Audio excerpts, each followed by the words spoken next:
Hi there, it's Dave. Time for another CFL chat here. It's been a little while, so definitely need to get on here and get something together because we are on the home stretch of the regular season. Only a few games to go. So let's talk a little bit about standings. In the East, we have Montreal. They've already clinched 11-3, and I was just thinking to myself, I wonder if they're going to start resting players.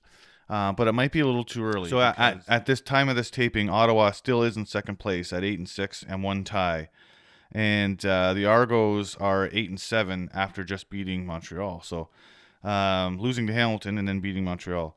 Hamilton is still alive, 6-9, won four straight, and they're picking the right time to get hot because they just, I don't want to jinx them or anything like that. I don't want to say they can't lose because of course they can lose. They've lost a lot this year, but they're a different team right now. They've made some key signings. They got another good receiver this week, and I really think that they're committed. They're making a run. They want to at least make the playoffs.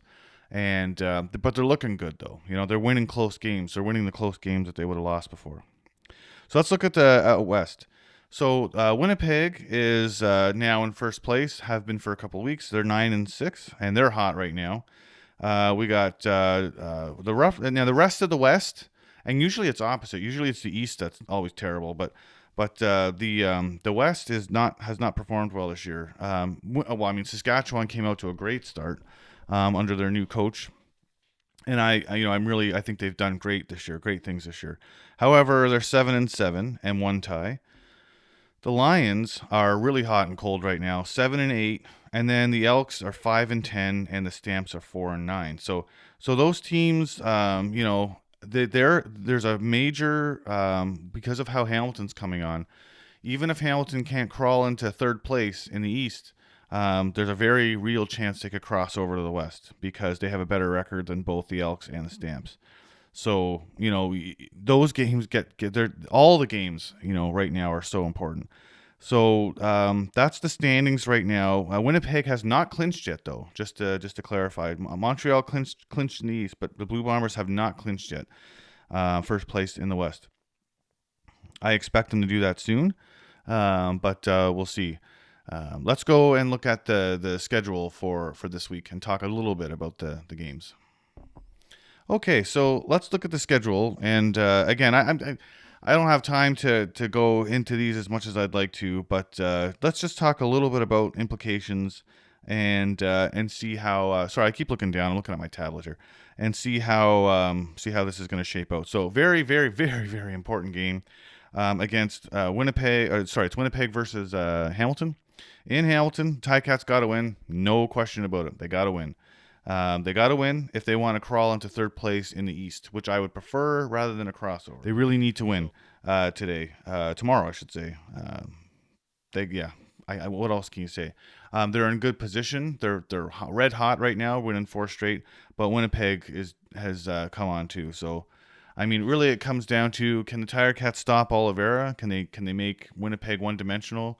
And can Winnipeg stop Bowie Levi Mitchell? And the high-powered, I will say, high-powered receivers right now. You look at through the 4-game win streak. All of the receivers have caught balls. It's not Tim White and the Tim White show, and it's not like whatever all the other guys. It's not one person. This is a massive team effort, and the Hamilton offense is just clicking right now, and the defense is playing a lot better after replacing Mark Washington. They're playing a lot better, and so we'll just see how it plays out. This is going to be a great one. The next game is Saskatchewan and the Elks. Now it is an important game for both. Let's call it what it is. I mean, Edmonton would like to avoid obviously not missing the playoffs, but they obviously want to prevent Hamilton from crossing over. A win by them would help reduce the chance of that happening. But then again, Saskatchewan's at 7-7. I mean, they want a home game. Okay, so they're going to be playing tough. Like you're not going to see any teams resting players yet. Maybe Montreal, but I don't know. I think it's a little early to be doing that. My own opinion. Just a matter of coaching, right? And then, so that's this. I'm talking about week 18. So you got Blue Bombers, Ticats, Elks, Rough Riders, and you got Stamps and Lions. So, yeah, the Stamps, again, want to avoid having Hamilton crossover. No doubt about it. They may not make the playoffs, but they want to prevent an East team. Well, sorry, they have to make the playoffs, and then that'll prevent an East team from coming over. Hamilton. So the Lions have been hot and cold lately. They really need to get their stuff together. Sometimes they look unstoppable, and then other times they're very beatable. So it's just what BC team is going to show up. They're 7-8, like I said, and they are they're fighting with Saskatchewan for a home playoff game. So again, very very important games this week. They're always important after Labor Day. You only have 9 teams in the CFL, so all of these games, I mean, they all count. And as far as predictions go, let's get the schedule back up. I should do a couple of predictions. Hang on, bear with me. Okay, sorry, I got the schedule back up here. So my predictions are, Tiger Cats are going to win. I mean, they're gonna go five in a row. I think that the whole team has come together. They have gelled. They've gelled really late. Maybe it's too late. I don't know, but they're going to win. They're going to beat Winnipeg, and I think they're going to win by at least a touchdown. I think Kolaris is going to be out of sorts. They need to keep him in the pocket. They can't let him scramble. If they do that, they will win this game. And Oliveira, they have to neutralize, not stop. It's Winnipeg. They're going to score points. They're going to score points, but it's got to be 3 instead of 7 all the time, and they got to stop Oliveira. But I do think Hamilton's going to win this game. Massive drive going right now in Hamilton. Get people to the stands. They want to fill the stadium. They want to make it very uncomfortable for Winnipeg. And I do think Hamilton's going to win that one. Next up, we got Elks Rough Riders. I do think the Rough Riders are going to win this one.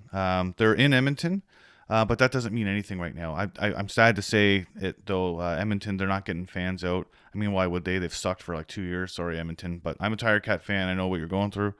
When you get rough patches like that, they tend to last for a few years until you get back on your feet. Hamilton's starting to do that now. They're looking more like the Tiger Cats from the mid-teens. So when Jude Jones was there and Orlando took over, they're just starting to look like that. But anyways, it's going to get better, Edmonton, but I think you're going to lose that game. And then Stamps Lions. I think this one's going to be a little bit closer than you think. They're in BC, which I don't think really matters because BC's played like crap at home, like they really have. They've lost a ton of games at home. But I still think this is the one they're going to snap that. I do think they're going to beat the Stampeders. I don't think it's going to be a blowout, but I think they're going to win. All right, folks, there you have it. My very loose and not super detailed opinions about this week. I can't stress enough, though, every single game this week, every game has playoff implications. Toronto and Montreal have the bye, so they're going to come back strong out of the bye, I think.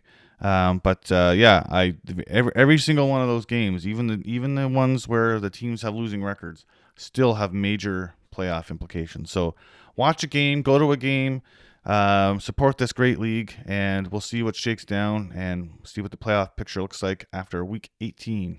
See ya.